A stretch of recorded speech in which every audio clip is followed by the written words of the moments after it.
aad iyo aad ayaad u mahadsan tahay malafkaas nisa inaan xiro ayaan jecelahay isna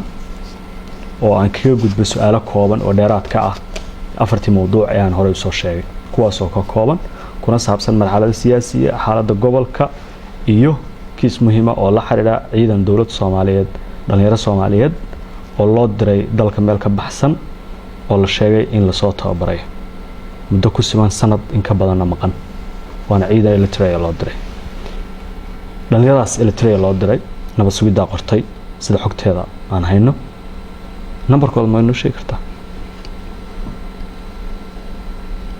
hay'adaha khusaysan la markeeda sheegi karta laakiin nabad sugidda qortay أنا هذا لمبر كود أنا شغله ومحل سارني. أوكي. إلتريا الجي صح؟ ورن. وحلو تابره إن الشاغن عدول الصومالي هكا جيستي إيو تابرنس والدولة داس إلتريا كعاوسة مثل دولة كفاية كعاوسة.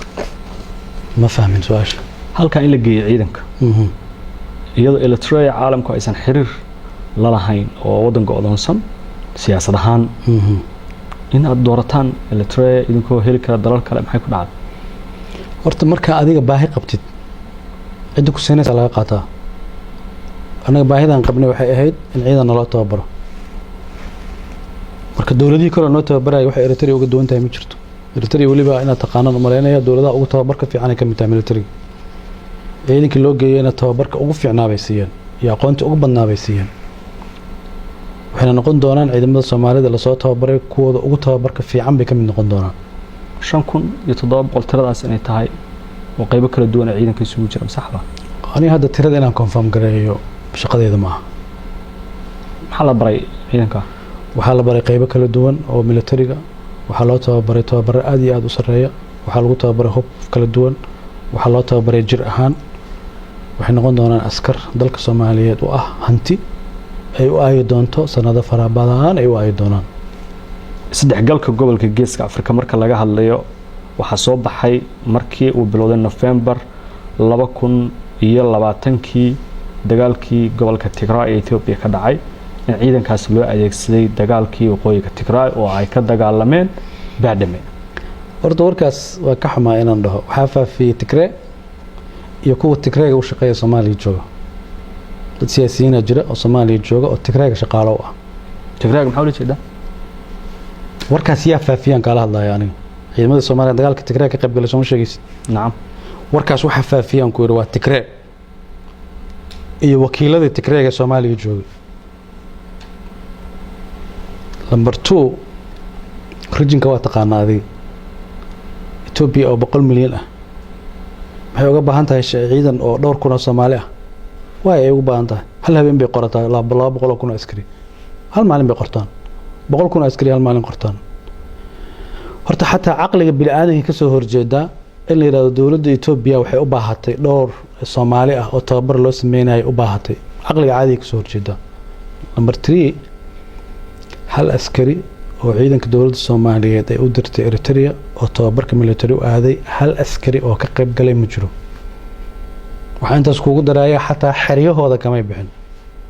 magaalooyin kale oo Eritrea xataa ma tagin ada xaqiijinaya Fahd Yaasiin ah oo taliyada nabad sugidda ah oo malafkaas hal askari oo ciidanka Soomaaliya oo tababarka ugu maqan oo xataa magaalo kale oo Eritrea aaday ma jiro iska daa wax kale dagaalna kama qayb galin loomana baahnayn waana war 100% xaqiiqo ah dadka faafinayna way ogaayeen inay been sheegayaan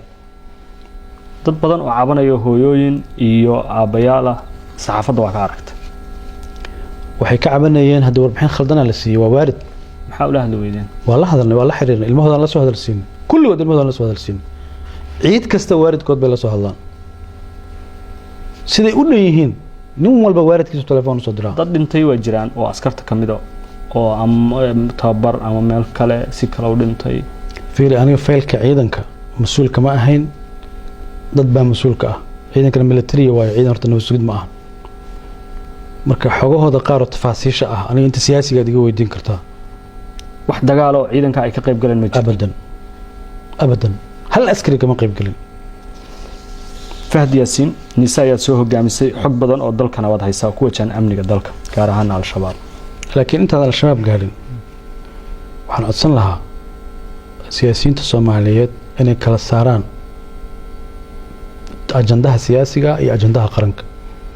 حاول تشيدا ciidan Soomaaliyeed in la dhiso waa ajanda qaran.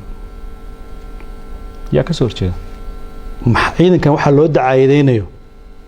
oo beenta looga sheegayo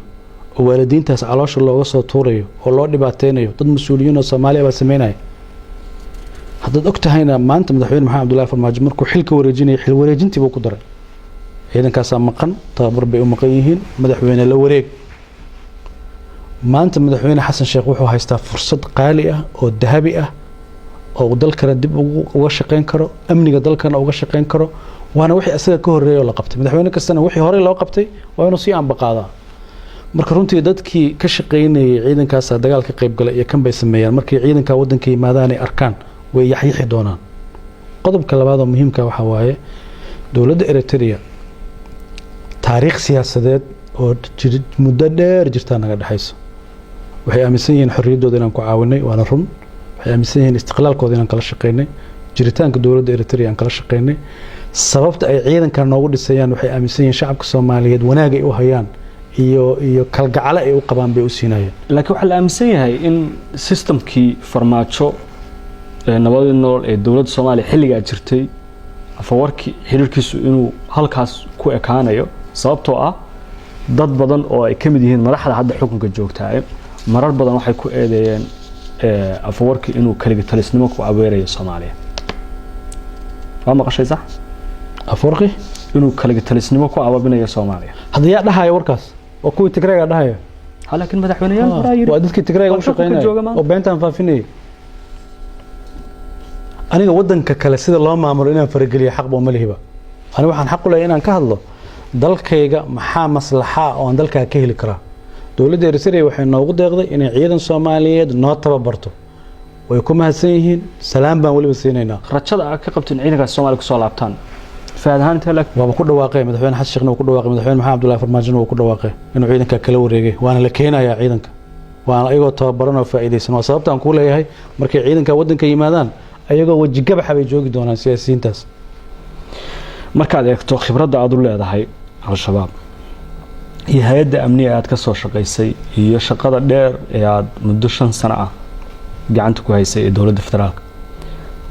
ma isleedahay waa la gaaray xilligii wada hadal ay gal lahaayeen dowladda federaalka iyo al-shabaab. taa walaal waa policy dowladeed. aniga hadda aanon xil dowladeed haynin inaan ka hadlo munaasab imahan waa in dowladda Soomaaliyeed ay fiiriso maslaxadeeda intay ku jirtaa ma inay la hadashaa ma inay la dagaashaa oo institutionadu ay ka shiraan oo la daraaseeyo oo la qiimeeyo. haddii farmaajo aniga hadda meel aan ka hadlo hadda mawduucaas ma joogo. haddii farmaajo soo laama la maxay kaga qorshaysnaa qorshaan ka dejisan lahayn qorshahaas aan ka dejisanaa hadda kadib baad dejin lahaydeen soo idin degsanaa. maayda al-shabaab iyo mawaadiicdeeda waxay ka mid yihiin ajandayaasha ugu waaweyn dalka laakiin hadda ma rabo inaan ku dhaw waa la hadli lahayn lama hadli lahayn ma rabo inaan ku dhaw. waxaan rabaa inaan ku weydiiyo haddii dowladda federaalka ee madaxweyne Xasan Sheekh hogaaminaya maanta uu xil ku soo bandhigo khibradaada wali inaad caaboon tahay oo dhalinyaro tahay Soomaaliya ay ku baahan tahay sida aad ii sheegaysa ama aad aaminsan tahay ma isleedahay xilka waa qaban kartaa haddii xil lagu soo bandhigo armuusan ii soo wadinba haddii lagu soo bandhigo damiirkayga iyo habka aan u shaqeeyo iyo sida aan siyaasad ahaan uga fakaro oo aan siyaasadda uga shaqeeyo kuma saleysna haddii xil lagu soo magacaabo maxaa sameynaya haa iyo maya saa kuma saleysna waxay ku saleysan tahay aragtida siyaasadeed ee dowladda lagu maamulayo waxaan ka aaminsanahay aragtida siyaasadeed haddaan ka aaminsanahay inaan waardiye u noqdo diyaaraan ah askari inaan inta noqdo waardiye noqdo haddii aanan ku qanacsanayna jagada ugu sareysana kama rabo tan u dhaxaysana kama rabo. marka haddaadan siyaasadda Xasan Sheekh ku shaqeynay aadan aaminsanayn waxba kama qabanaysa haddii lagu soo bandhigo xataa ma dowladda hadda way cusub tahayba ma ahan dowladda inaan ku leeyahay ma aaminsaniba way cusub tahay afkaarteeda soo bandhigto xukuumadeeda ha dhisato systemkeeda ha samaysato ha la gaaro laakiin theory-gu ma aha xilmi lagu magacaabo mise xil lagu magacaabo theory waa falsafada siyaasiga dowladda Qatar oo saameyn ku leh Soomaaliya adiga ayaa la aaminsan yahay inaad dhextaal u tahay xiriirka ay Soomaaliya la leedahay walaac ma laga qabi karaa hadda xiriirkaas inuu hoos u dhaco maadaama Fahad iyo Farmaajo ay bixeen. bishaaro waxaan kuugu bishaaraynayaa application-ka Baysi waxa uu ka caawinayaa inaad ehelkaaga lacag u dirto adigoo jooga gurigaaga iyo goobtaada shaqada loo diraha lacagtu waxay ugu dhacaysaa telefoonkiisa gacanta Baysi waxaad ka heli kartaa App Store-ka iyo Play Store-ka yiri Farax hal shay iska dhaaf shakhsiyadda iska dhaaf dawladda Soomaaliyeed inay xiriir wanaagsan caalamka la samaysto maslaxadeeda ku jirto dawladda Soomaaliyeed maslaxadeeda waxay u aragtaa inay caalamka xiriir fiican leedahay aniga hadda xil ma bahayaba in qadar xiriir fiican la samaysan in la samaysan position-ka go'aanka oo gaar la ma joogo laakiin dawladda Soomaaliyeed hadda jirta waxaan aaminsanahay inay ilaalin doonto cid walba oo Soomaaliya inay xiriir fiican la yeelato dawladda qadarna xiriir lama lahayn Fahad institution ma aha hay'ad ma aha qof baa hadda maxay la soo xiriirayaan dawladda Soomaaliya madax ka nothing sabab ay la soo xiriiraan ma jirto Soomaaliya shaqooyinka hay'adaha basaas ay ka qabtaan gudaha Soomaaliya inta badan dadku waxyaabo kala duwan bay dadka Soomaalidu sheegaan shaki badan ay qabaan qof kasta oo ay arkaan waxay aaminsan yihiin inuu waxyaabo kala duwan ka shaqeynayo hay'adna nabad sugidda tagtay maxaa ka runa wataan daaya ku sheegay waana mid hadda aan ka cabsanayo runaantii aad uga cabsanayo aadna uga murugeysanayo waddanka Soomaaliyeed sirdoonka ajnabiga baylah baan u ahayn haddana waxaan ka baqayaa waa in baylahdii lagu celiyo maca asaf shadiid aad aan wax ma inaan kelmadda isticmaalo wadadii baylaha la qaaday aad baan uga xumaa oo jeedin dadka loo magacaabayo iyo sida lagu dhisayo baylaha ma u noqonay sirdoonka ajnabiga laakiin anagu waxaan gaarnay inaan sirteenana ilaashano institutionadeena dhisano ayagana aan ka sara marno dawladdu wax yar ay magacaabantahay waliba hay'adaha amniga waliba hay'adda nabad sugidda kaliya wali la dhisay dal hay'ad nabad sugideed baa indho u ah jiritaankeeda mas'uul u ah muuqaalkeeda u ah waxaan rabaa inaan ku weydiiyo dadka Soomaaliyeed ee caadiga anigoo kale هذا Soomaali caadi ma jiro journalist dadka Soomaaliyeed shacabka Soomaaliyeed ka mid ah dhinaca kale fi muwaadin ahay maxaan ogeyn oo Soomaaliya ka socdo siyaasadeeda gudaha hal iyo laba iga sheeg wax badan faragelinta inta ay la eg tahay dadka badankiis ma fahamsana faragelinta Soomaaliya lagu hayo aad bay u sareysaa dawladdii madaxweyne Maxamed Abdullaahi Farmaajo 5 sano iyo xogaagii oo madaxda ka ahaana waxyaabaha uu ku guuleystay waxa kamid ahayd Soomaalida iyo dadka dhibka ku ah inuu isbaray dawladaha Soomaaliya danaheeda aan ka shaqeynayna inuu baray waliba u magacaabay dawlad hebel iyo dawlad hebel yiri dadka Soomaaliyeedna indhahooda hadda xoogaa yar oo furmay oo ay fahmeen yaa maslaxa ah yaana maslaxa u ahayn dan si kale kuugu dhigo caalamka dawladaha ka jira marka ay Soomaaliya fiirinayaan saddex xeer waa qaar dana yar oo sahla oo aan strategic ahayn bay ka wada hadlaan mayna dhamaataa qaarna mustaqbalka jiritaankooda waxay ka arkaan hadalkaas fiican u dhageyso mustaqbalka jiritaankooda waxay ka arkaan Soomaaliya oo daciif ah Soomaaliya oo security ku fashilantay Soomaaliya oo qallaas siyaasadeed ku jirto qaarna mustaqbalka dalalkooda waxay ka arkaan inay kaabayso Soomaaliya oo awood leh Soomaaliya oo degan siyaasad ahaan Soomaaliya oo nabad ah madaxda qaranka Soomaaliyeed marka waxa la rabaa inay kala ogaadaan waxa waaye dawladaha strategically u arka Soomaaliya inay dhisanto xoogaysato inay dantooda ku jirto kuwaas la rabaa inay kaashadaan kuwa kalena shacabka Soomaaliyeed aan fake loo sheegin ee runta loo sheego magacyada dawladahaas ma jiro ma sheegi kartaa ma raba hadda inaan kala qaado dawlad hebel iyo dawlad hebel iyo dawlad hebel inaan kala dhaho ma jiro laakiin waxaan filayaa in haddaba dadku yaqaanaa marka intaas yiri waxaan rabaa inaan ku weydiiyo su'aal kamid ah su'aalihii qubanaha ahaa oo u dambaysa danaha Soomaaliya laga leeyahay aad u waaweyn yihiin sida marar badan la sheego mid kamid ah ku soo qaadaya waa malafka ama faylka Ethiopia iyo Masar ilaa iyo intii Soomaaliya ay xornimada qaateen labada dawladoodba waxay ku lahaayeen saameyn siyaasadeeda gudaha iyo xaggeeda amniga iyo faragelintaba waan ku lidisku adanahooda biyaha wabiga Niilka waxa isku hayaan labada dawladood ee Ethiopia iyo Masar oo ah laba dawladood waaweyn oo Afrika labadana aan ku wada jirno midowga Afrika midna aan ku wada sii wada jirno jaamacatul Arab dowladdii aad adigu taliyaha nabad sugidda ilaa agaasimo madaxtooye ilaa agaasimo ku-xigeenkiisa ilaa la taliyaha amniga qaranka ee madaxweynaha aad ahayd waxay wadaay iyo xulafo dhow la ahayd Addis Ababa Ethiopia doorkii Masar miyaad lumiseen markaad xiriirkaas sidaa ka dhigteen ma jeceshahay inaad barato qur-aanka kariimka ah iyo culumta shareecada ugu kaalay markaska Nuurayn online oo baro adigoo gurigaaga jooga qur-aanka higaada iyo culumta kale islaamka wixii faahfaahin kala xiriir nambarada shaashada kaaga muuqda waxaana fahamsaneen maxaa isa saaray Masar waa dawlad علاقة في عنا رسم هالسنايو حرير في عنا اللي هي مد كلتشر مد سياسات مد دقالة مد صاحب تنمو إثيوبيا أنتو كلا رسم هالسنة حاسة صاري هذه دولة ولا السلامة دولة ولا الله درر واي شو صار أنت مثلا صاحب على النقطة إثيوبيا صاحب على النقطة دنت الصومالي ماشي كجرتانا مرة بلغلاش قيناها ولا سكاشنايا لكن أنا الصومالية وأنا كإلى إنه دولة مدحون محمد عبد الله فرماجنا وكإلى لي إن صوماليا أي نقطة مال لولا البنان كإيمانها الله استعماله مركز دي إجرين دولة إسخلاف سن أيوة هاي سراسدان أنا تبرب أموها هايبة تبرت أسموها هاي نوع هذيك صور هرتين خلاف كاس وجودها كانت من سود ويستن منا بنان جيسين خلاف كسيو كان ما مصر دوين أو 100 مليون كبدن إثيوبيا 100 مليون كبدن با أنا أن اسكو درنا أما أنا اسكو كان سيكون عه هذه أيق بي اسكو حسان أيق كيشيان أنا واحد كليو عن دولة الصومال اسمين كرتو حاول إن ترى هذا قعنت هذا هلا بحشة وشان أنا ما نحكي لين مركي إثيوبيا مصر عن كهذا لنا بيها وبيجني لك مركي قدام مثل اسكو هي الصومالية لحد حاجة قاعد هذا موقف كتاريخ الصومالية ولا قد أحمد بدك قاعد جرت دولته محمد سياب بري مركي عربته اسخلافان ما نحكي لجرين مصر مركي عربه ودن غويسي دولتي خليغاس جرتي مصر بحريرك او هيسي ولي دولته الصوماليات مركي دولته اسخلافان ما نحكي لجرين waxaan ku weydiinaa wixii is eriyeenay ay u haysiirada maxaan dhex galnaa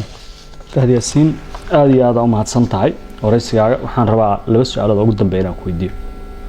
5 sano iyo bilo aad ka soo shaqaysay agaasimo madaxtooyo ilaa iyo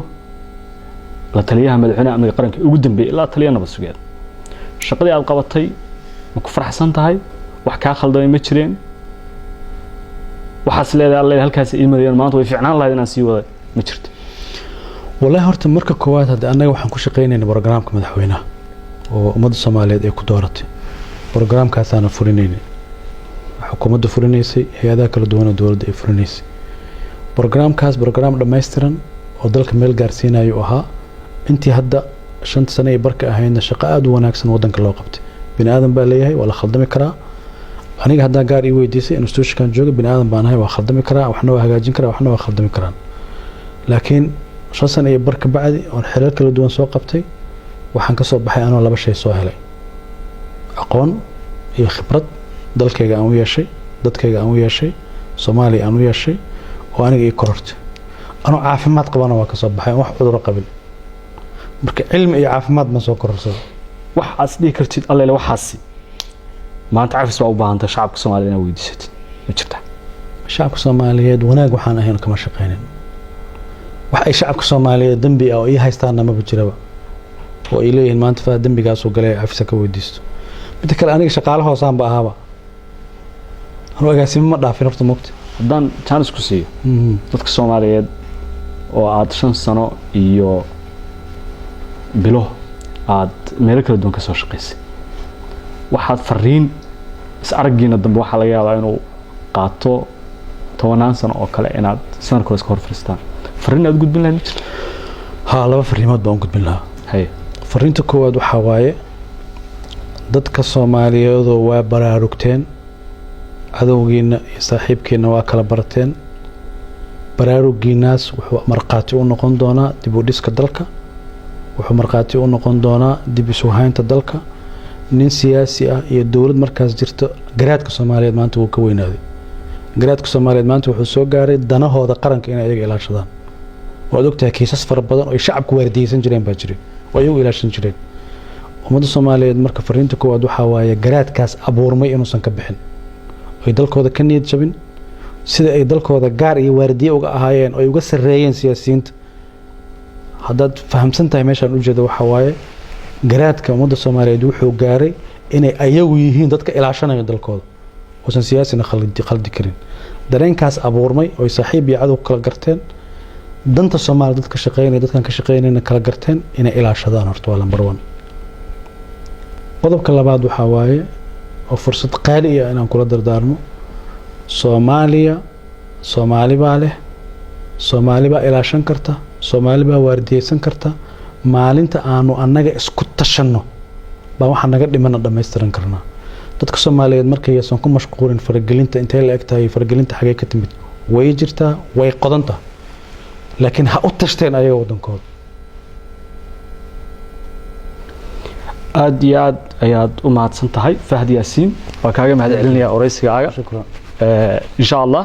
daawadayaal gabi ahaan intaas ayaan kusoo gabagabaynaynaa waraysigii gaarka ahaa iyo xog warankii aan la yeelanay agaasimihii hore ee hay'adda nabad sugidda iyo sirdoonka qaranka ee Soomaaliya Fahdi Yaasiin Xaaji Daahir xilkii ugu dambeeyay oo hayeen oo ahaa la taliyaha amniga qaranka ee madaxweynihii hore ee Soomaaliya Maxamed Cabdullaahi Farmaajo waraysigan oo waxyaabo kala duwan aanu kaga hadalnay nabadiino bishaaro waxaan kuugu bishaaraynayaa application-ka Baysi waxa uu ka caawinayaa inaad ehelkaaga lacag u dirto adigoo jooga gurigaaga iyo goobtaada shaqada loo diraha lacagtu waxay ugu dhacaysaa telefoonkiisa gacanta Baysi waxaad ka heli kartaa App Store-ka iyo Play Store-ka